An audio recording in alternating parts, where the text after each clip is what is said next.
Boboko ya Boka. Boboko ya Boka. 3W.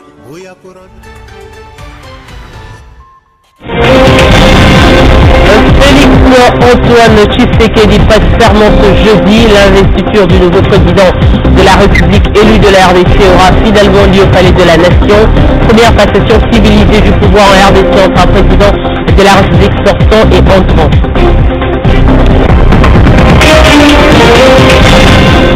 Victoire de Félix Tshisekedi à la présidentielle. L'Union européenne prend acte et pense que l'heure est plutôt à la formulation d'un espoir de consensus national en RDC.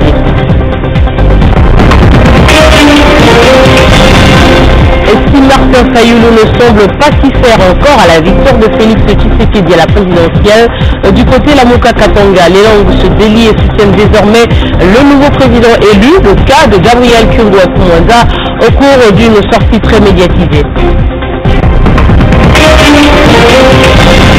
Et puis au sport, derby quinois ce jeudi au stade des Martyrs pour le compte de la Lina Foot SV Club, Daring Club Mokima Pembe. En prélude de cette rencontre, nous recevons notre analyste maison du Dumbala pour les dernières informations avant le match. Il est 14h, bienvenue dans ce journal. Dans moins de 24 heures, les Congolais et le monde entier assisteront à une phase historique de la RDC, première passation civilisée du pouvoir à la tête de la République. L'investiture du 5e président Félix Antoine Tshisekedi aura finalement lieu ce jeudi 24 janvier au Palais de la Nation. Confirmation de Jean-Pierre Kabila, directeur de cabinet adjoint du chef de l'État sortant, Joseph Kabila. On l'écoute. La prestation aura bel et bien lieu ce jeudi. Donc demain, passage de témoin aura lieu demain jeudi au Palais de la Nation. Mais surtout que les Congolais sachent que le transfert du pouvoir dans un pays, c'est une question d'abord nationale. Les présidents voisins ou africains ou autres qui pourraient venir, bien évidemment. Mais c'est pas ça l'essentiel. L'essentiel, c'est ce qui se passe au Congo. C'est la première fois avec la démocratie du Congo, nous allons assister à un transfert pacifique du pouvoir. Où il y aura des gens qui se sont opposés, parfois très fermement dans le passé, mais qui vont se passer le pouvoir. C'est quelque chose de très important pour notre pays. Ça nous concerne d'abord nous. C'est à nous à exprimer cette fierté-là. Pour ceux qui l'ont fait, c'est celui qui a conçu la chose, celui qui l'a exécuté, et ceux qui l'ont accepté. C'est ceux-là qu'il faut honorer. Et dans une réunion commune tenue à Bruxelles, capitale belge, les délégations de l'Union européenne et l'Union africaine, l'Union européenne a pris acte de la victoire de Félix Antoine Tshisekedi à la présidentielle, l'Europe débattant sur des questions politiques et de gouvernance en République démocratique du Congo pense qu'en RDC, l'heure est plutôt à la formulation d'un espoir de consensus national. On écoute Frédérica Mogherini, haute représentante de l'Union européenne. Nous avons pris note de la proclamation par la Cour constitutionnelle dans la nuit de samedi des résultats définitifs des élections présidentielles. La tâche qui tombe maintenant au nouveau président comporte des défis majeurs dans plusieurs secteurs, sur le plan sécuritaire, sur le plan social, économique et de gouvernance. Et nous pensons que tout ceci demande que le président soit rassemblé, qui s'engage dans un dialogue à l'intérieur du pays ainsi qu'à l'étranger, ça veut dire dans la région, en Afrique, mais aussi avec les partenaires internationaux du pays, et construise un agenda partagé pour répondre aux aspirations politiques et économiques de la population. Tout au long du processus, l'Union européenne, comme je vous ai dit déjà hier, est restée en étroite consultation avec ses partenaires africains, en particulier avec l'Union africaine. Et nous sommes convenus aujourd'hui de continuer à le faire dans les semaines à venir jusqu'au prochain sommet de l'Union africaine. Donc j'espère avoir répondu à votre question. Je voudrais peut-être ajouter que l'Union européenne a toujours été un partenaire important pour l'RDC et surtout pour les citoyens de l'RDC. Nous continuerons à l'être, bien sûr, avoir un ambassadeur sur place et à le faire dans la façon meilleure. Et du côté Lamuka, les langues se délient et soutiennent désormais le nouveau président élu.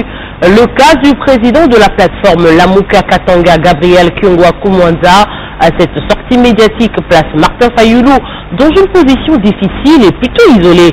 Suivez ce dossier concocté par la rédaction de Télé 50.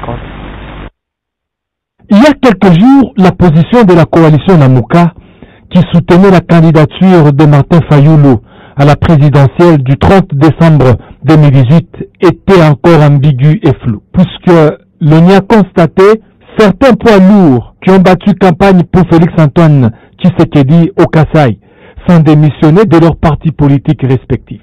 La validation de la victoire de Félix-Antoine Tshisekedi par la Cour constitutionnelle est considérée comme un coup dur pour la coalition qui espérait un récomptage de voix.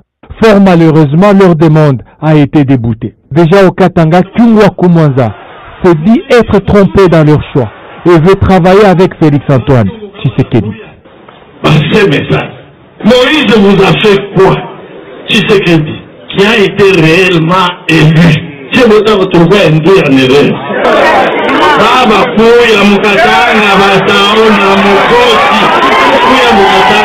Hormis les différents messages de félicitations et de soutien aux nouveaux chefs d'État, notamment l'Afrique du Sud, le Kenya, la SADC dont la RDC est membre, c'est maintenant l'Union européenne, l'Union africaine et l'Angola de Joao Lourenço. D'ailleurs, ce dernier n'a pas été tendre envers la RDC. Mais devant le verdict de la Cour, il est obligé de s'incliner. Par conséquent, Joao Lourenço rassure son homologue congolais qu'il peut compter sur son pays dans toutes ses actions. Ces revirements des situations met ainsi Martin Fayulu en quarantaine. Lui qui, depuis le 20 janvier 2019, perd de plus en plus de soutien et en panne de stratégie, risque de se faire rouler par ses anciens mentors, Moïse Katumbi Chapwe, Jean-Pierre Bemba. Car la donne sur terrain a changé. Actuellement, le langage a véritablement basculé en faveur de Félix-Antoine Tshisekedi, qui ne jure que sur un Congo fort pour les 5 prochaines années. Dans l'actualité également, élu député national et provincial pour la province du Congo central en ville de Matadi, Déon Koussou, ancien gouverneur du Congo central et membre du Front commun pour le Congo, remercie ses électeurs dans une interview accordée à la presse. L'homme a également rendu hommage à Joseph Kabila, président sortant, et qui a permis une alternance de pouvoir en RDC, ainsi la venue d'un nouveau président élu de manière démocratique. D'abord, remercier le bon Dieu d'avoir permis cette victoire et aussi la population de la ville de Matadi qui m'a fait l'honneur de m'élire à ces deux assemblées. C'est un honneur pour moi et c'est aussi une lourde responsabilité que cette population vient de me confier. Mon épouse a joué un rôle très important, le médecin spécialiste en chirurgie, donc elle a accompagné cette candidature, et aussi une équipe de campagne. Il faut pas l'oublier, nous étions presque la seule équipe à avoir un quartier général de campagne, une équipe compétente, et au-dessus de ça, cerise sur le gâteau, du point de vue social, c'est mon épouse qui était là. Elle a fait des opérations chirurgicales, aussi dans le cadre de la PCB, la plateforme des communautés de base. Je profite aussi de l'occasion pour rendre hommage au président Joseph Kabila Kabange d'avoir permis cette alternance démocratique et surtout fait remarquable, c'est qu'il va céder le pouvoir à un président issu de l'opposition. Ça, personne ne croyait.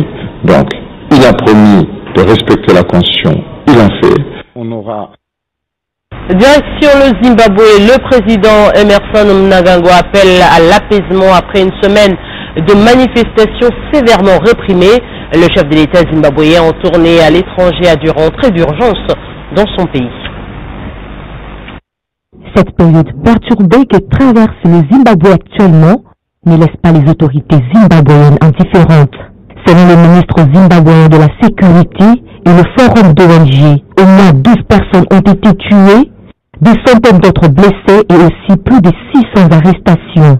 Quelques heures après être rentré à Harare, le président Emmerson Mnangagwa a invité les partis politiques Les responsables religieux et la société civile a engagé un dialogue national avec le gouvernement, tout en indiquant qu'il faut faire de l'économie leur priorité. Le chef de l'État revient également sur ces violentes manifestations observées dans son pays ces derniers jours et condamne par la suite les destructions et pillages, promettant que s'il y a eu abus de la part des forces de sécurité, elles feront l'objet d'une enquête. Des têtes tomberont s'il le faut. Nous avons longtemps tendu la main pour essayer de résoudre les problèmes du pays. Malheureusement, on nous a envoyé balader et ri au nez. Dommage qu'il faille attendre qu'il y ait des morts pour que le gouvernement change d'attitude, a indiqué Nelson Chamisa, le leader du parti principal de l'opposition, le Mouvement pour le changement démocratique. Et pour le vice-président du dit parti, le chef de l'État n'est pas sincère. Pour le moment, plusieurs personnes ont été arrêtées, d'autres tabassées par la police et l'armée. Des gens ont été torturés en n'ayant pas reçu de procès équitables. Tout cela ne nous permet pas de croire en la sincérité du président. On ne peut pas vraiment lui faire confiance tant que ses paroles ne seront pas suivies d'actes. Il faut qu'il commence par libérer tous ces leaders qui ont été arrêtés arbitrairement, tels ont été les dires de l'opposition. Ces derniers jours, un bon nombre de dirigeants ont été arrêtés. On signale l'arrestation du secrétaire général de la ZCTU, le syndicat qui a appelé à la grève, et est accusé de tentatives de renverser le gouvernement. Selon le ministre de la Sécurité, plus de 600 personnes ont été interpellées depuis la semaine dernière. On revient au pays pour parler sport après plusieurs reports. SV Club, Daring Club Motema Pembe, c'est l'affiche de cet après-midi à la Ligue nationale de football, respectivement 2e et 3e au classement partiel. Ce derby quinois, le plus vieux de la capitale, se jouera au Stade des Martyrs. Match remis de la 4e journée. Florent Ibenga a reconnu que le derby face au Daring Club Motema Pembe sera un tout autre match et difficile que celui de la Ligue des Champions remporté face à Simba de la Tanzanie. Pour sa part, Andrea Agostinelli pense que ce genre de match se joue sur le mental et veut voir ses poulains au rythme supérieur. Il suivait ici la conférence de presse d'avant-match. Plusieurs fois reporté pour des raisons sécuritaires et logistiques. Enfin, le derby quinois connaîtra son heure de vérité ce mercredi au Stade des Martyrs de la Pentecôte, sous le coup de 15h30, heure de la capitale. V-Club de Sampé, un match particulier a souligné Florent Ibenga ce mardi en conférence de presse dans un match. Déjà, il faut oublier les matchs qu'on vient jouer en Coupe d'Afrique et se replonger au championnat qui est notre pain quotidien, mais aussi un autre match qui sera peut-être beaucoup plus difficile que le match de Simba parce que c'est le Daring. Et quoi qu'on dise, quoi qu'on veuille, V-Club Daring, c'est toujours un match particulier. Et l'équipe du Daring, non seulement parce que c'est un match historique, mais surtout parce que le Daring, quoi qu'on dise, a de très bons joueurs. Donc ça va pas être un match simple. Donc les joueurs doivent jouer individuellement à un niveau maximum. Donc surtout quand on va rencontrer des équipes très fortes comme Vita qui est champion du Congo. Donc si nos joueurs jouaient tous à leur niveau, là je peux dire que nous pouvons faire aussi un grand résultat. Possiamo fare anche un grande risultato. Avec 35 points dans leur JBCR, les défenseurs de Kinshasa, qui sortent d'un match héroïque en Ligue des Champions de la CAF, veulent rester modestes. L'essentiel, c'est de se rapprocher du TP Mazembe en prenant les 3 points. Un match difficile à jouer, à nous de rester suffisamment concentré, suffisamment vigilant pour aborder ce match avec beaucoup de détermination parce qu'on a envie de rejouer la Ligue des Champions l'année prochaine. Julien Onceau Sommer, Doudoumbala de la Chronique Sport à Télé 50 nous a rejoint sur ce plateau pour les dernières informations sur ce match. Bienvenue Doudoumbala. Merci madame. Alors, V-Club retrouve son éternel rival, le Daring Club Motema Pembe, pour un match de taille. Quels sont les enjeux de cette rencontre? Alors il faut d'abord reconnaître ici que c'est un match d'honneur quand V-Club rencontre Daring Club Motema Pembe. C'est toujours un match de prestige. En tout cas, aucune des deux équipes cherchera à perdre. Il faudra absolument à tout prix gagner. Donc le premier enjeu, je pense que c'est d'abord l'honneur du nom de Daring, l'honneur du nom du V-Club.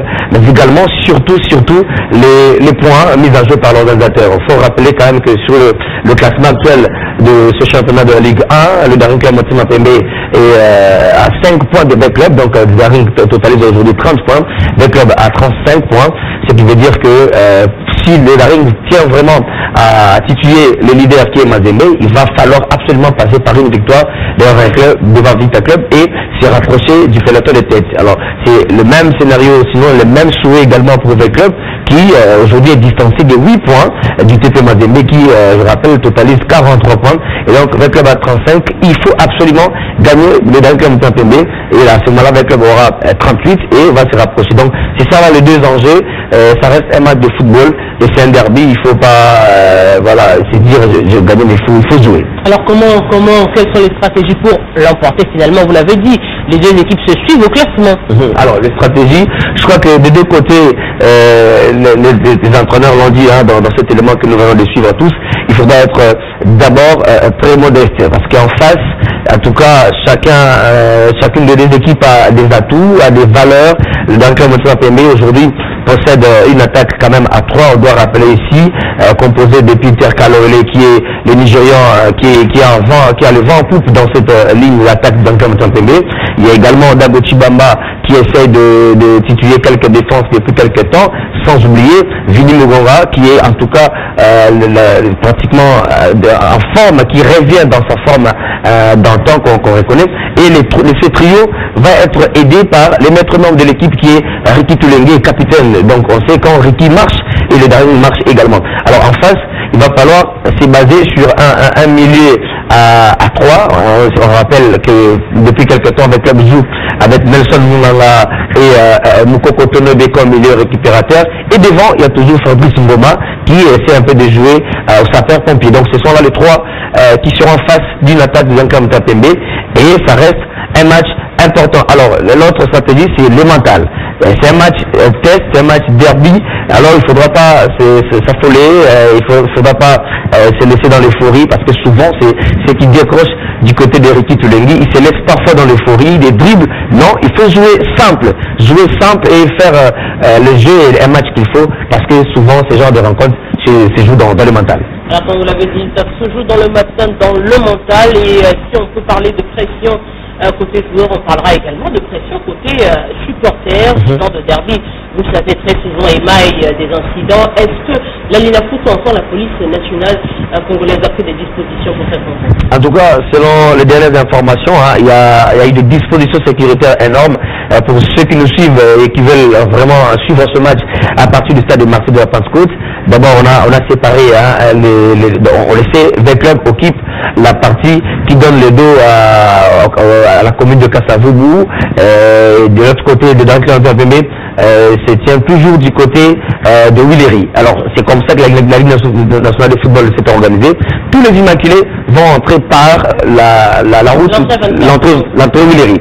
Et les autres de l'AFC Club vont passer par Kasavubu. Je crois que c'est une très bonne politique pour ne pas chercher des affrontements inutiles à l'entrée du stade. Autre chose, on a renforcé en tout cas la police, sinon les dispositions sécuritaires. Au sein même de Gradin, il y aura des policiers partout, même en civil, on va quand même dévoiler les secrets. Donc il faudra être très prudent. Venez quand même poursuivre le spectacle et rentrer, sachant que on va observer les trois résultats du football, soit une victoire, un match nul et pourquoi pas une défaite. Égard aux fauseurs de troubles. Alors dernière préoccupation, depuis le début du championnat, les rencontres ne sont presque pas retransmises à la télévision et est-ce que la LINAFOOT a déjà pris des dispositions pour pallier à ce problème? Alors ça c'est la bonne nouvelle que nous venons d'annoncer ici à nos téléspectateurs. La Ligue nationale de football qui est organisatrice de ce championnat s'est arrangée avec la télévision nationale congolaise qui sera là pour prendre, n'est-ce pas, toutes les 90 minutes de cette rencontre, mais également toute la phase de retour sera désormais suivie à la RTNC. Je crois que ce qui était le souci depuis les téléspectateurs. Bon, on va voir peut-être avec le boss Jamar Kassamba, si peut-être demain les téléspectateurs pourraient également, parce que ce sont des questions que les téléspectateurs nous posent. Voilà, c'est de la concurrence. Oui, nous avons une équipe aguerrie pour faire ce travail-là. Je crois que ça tombe dans les oreilles du boss et on aura une réponse politique. Donc, pour ceux qui n'iront pas au stade, en tout cas c'est mieux de rester à la maison pour suivre à la télévision nationale, mais surtout que le fair play vive, et ça c'est le souhait de tous parce que le football c'est l'école de la sportivité. Eh bien, en attendant la décision de Jean-Marie Kassamba, pourquoi pas pour une retransmission en direct sur Télé 50, on suivra les matchs à 15h30 heure de Kinshasa. 15h30 heure de Kinshasa, deux clubs, Daring Club à Motema Pembe. Il faut rappeler quand même, vous avez chuté par là, si en tout cas le Daring arrivait à mettre à mal deux clubs, en tout cas en tant qu'analyste, on va dire, c'est un tout petit peu une surprise. Le Daring est entré quand même après la Coupe de la Confédération de se réveiller, parce qu'il y a eu pas mal de problèmes. Mais si le club arrive à gagner, c'est normal parce que le club a un top niveau quand même. Bouzoumba, merci pour toutes ces précisions. Je vous en prie. Voilà qui met fin ce journal. On prend le rappel des principaux titres.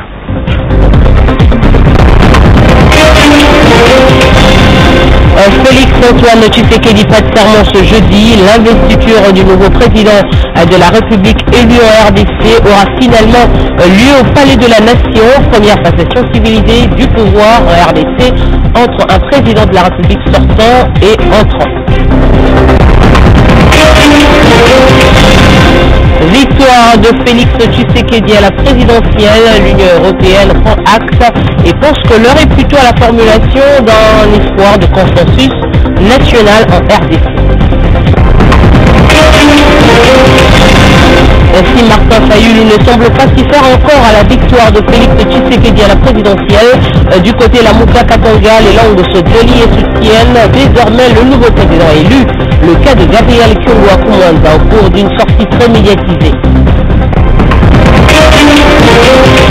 Et puis en sport, derby quinoa ce jeudi au stade de Martyr à 15h30 pour le compte de la Lila Foot. ASV Club, Daring Club Motema Pembe en prélude de cette rencontre. Nous avons reçu notre analyste maison Bouzoumba pour les dernières informations avant le match.